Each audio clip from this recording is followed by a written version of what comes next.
Hey guys, this is Hell Hades. This is a Raid Shadow Legends video. Guys, we've got our first sneak peek video for a while. So we're going to go through, watch this together. I'll just kind of like cut in here and there and give my thoughts. But obviously the start here is going to be about new bosses. So we didn't get the, hey guys, what's up start. So we're just going to go straight in here with the Raid sneak peek. Let's see what's going down.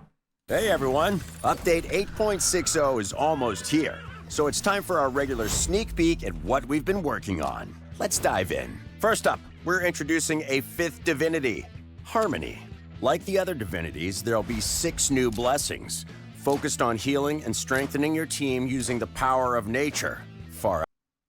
Just interestingly, I've had a couple of conversations with Saf on this set of blessings in particular, and we do think there's going to be some like switches in PvE gameplay.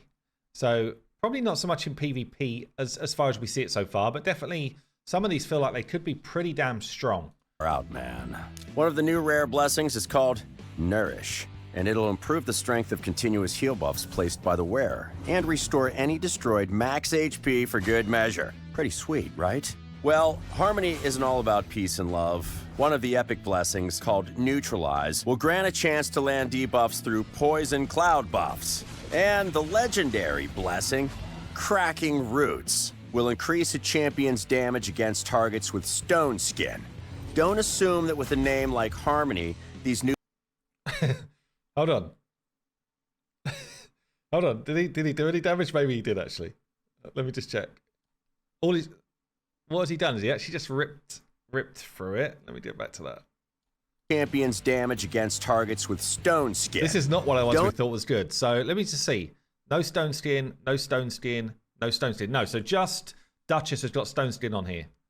This is their showcase of the blessing. Assume that with a name like Harmony, was that it, or was it going to be someone else? Because he didn't do any damage. These new blessings are just for support champions. Some will have your attackers hitting harder too. Harmonious boons for everyone. Keep your eyes peeled for more details. We'll be posting a full infographic with all 6 blessings in our update highlights on our official forum and social media.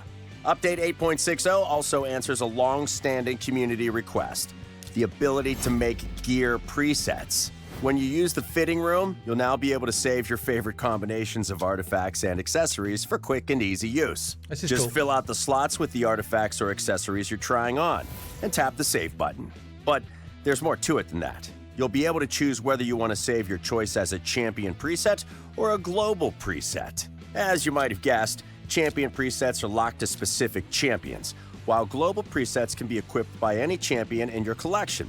Artifacts and accessories will have separate presets, and you'll be able to switch between them by tapping on their respective icons. Once you've saved a preset, you can then switch up your champion's gear with a few simple taps. Now, we know that changing gear can leave you short on silver, but we've got a little something to help with that.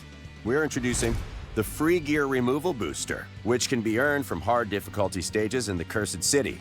When activated from your inbox, these boosters will, you guessed it, completely reduce the amount of silver it takes to remove gear. I gotta say, I actually really like this. I think it's a good way of giving people that kind of like free gear removal in certain areas of the game. Like Cintranos massively needs this. I did say in a video the other day that I really hope they add this as rewards for newer players. Forget Cintranos for a minute. Newer players that are coming through massively struggle with silver, and having days or hours where you can just go in and do a free kind of like gear swap would be huge. So I hope they don't just add it to Cintranos, they put it elsewhere as well. Activate a booster and use the limited time window to swap out as much gear as possible and conquer new stages. Oh, and one more thing. We're also adding the Hide Set Filters button to the accessories menu, so you can browse and equip to your heart's content. Hold on. I don't get this one. I don't feel like they understood what we wanted from gear on accessories. Like, how is there not a filter that says, give me all my reaction, give me all of my supersonic, give me all of my merciless set? Like, when he hits hide set filters, what is it actually doing? What are you trying to achieve there? And one more thing. We're also adding the Hide Set Filters button to the accessories menu, so you can browse and equip to your heart. What did it do? I don't get it. What happened when you pressed that button, mate? I'm not sure. Because it's all done by... I was saying it. No, hold on a minute. We have got a separate thing here. Special now. Hold on. Maybe they've done it. So it's going to be Shadowkin and then special. Okay.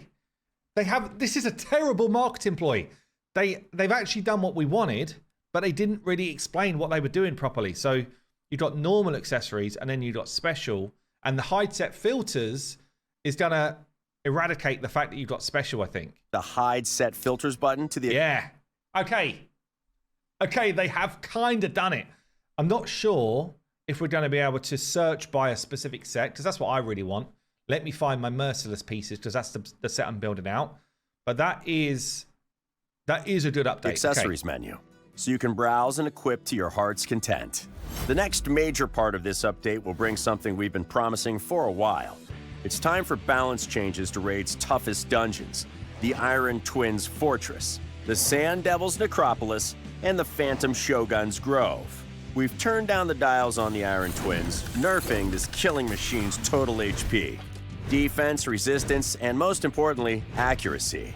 It'll be a lot easier to resist those nasty Iron Brand debuffs and land your own. Speaking of Iron Brand, we're reducing the amount of stacks applied by the Fires of Insanity and Ruinous Swath skills. We're also reducing how often the Iron Twins activate the Retaliatory Launch skill. Instead of 4 times, it'll only happen when the Iron Twins' HP drops below 80%, 60%, and 40% of their max HP.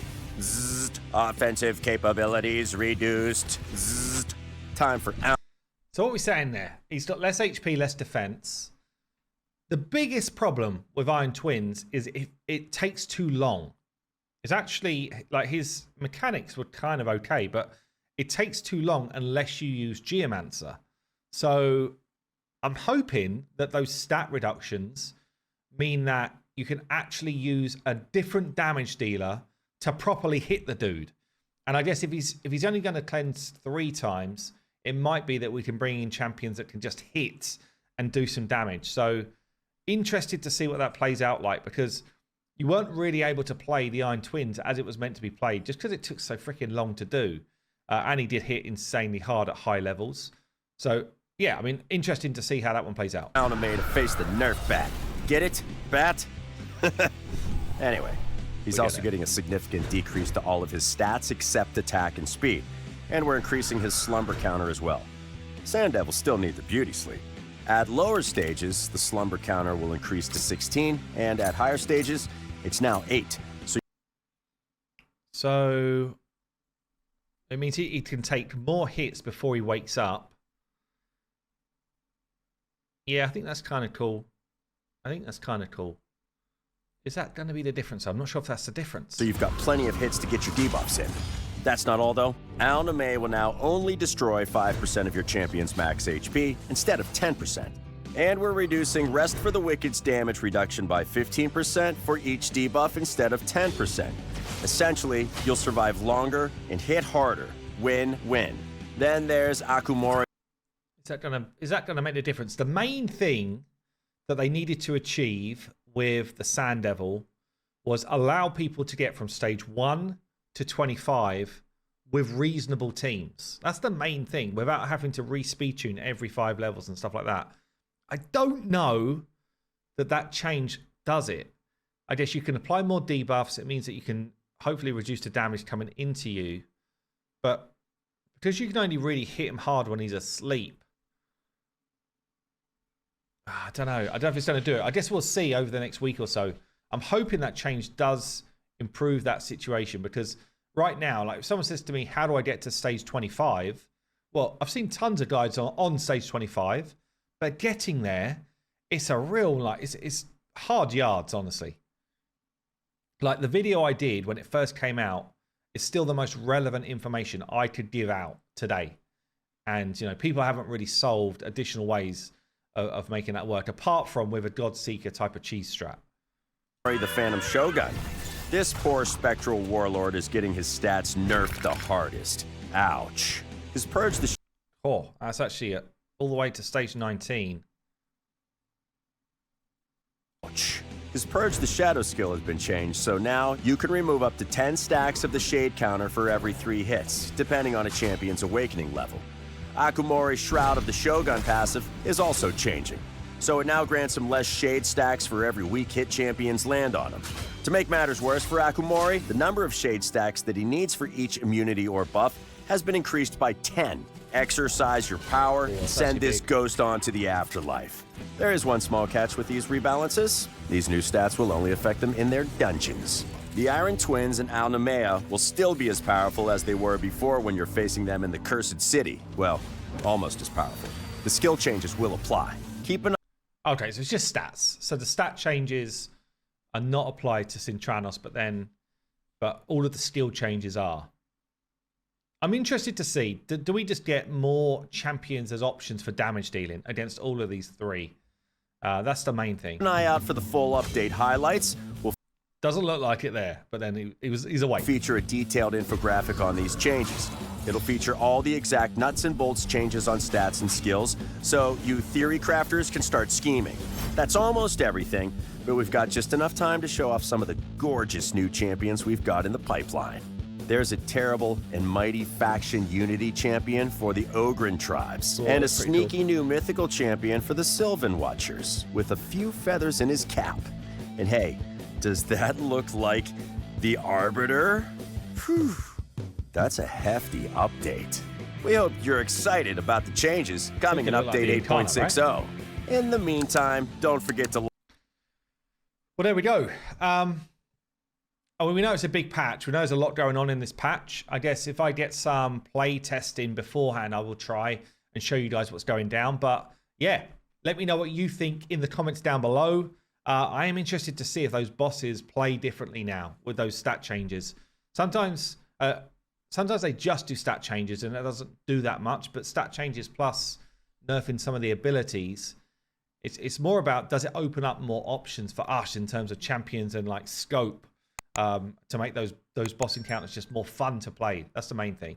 But yeah, let me know what you think down below. I've been Hell Hades. I'll see you soon.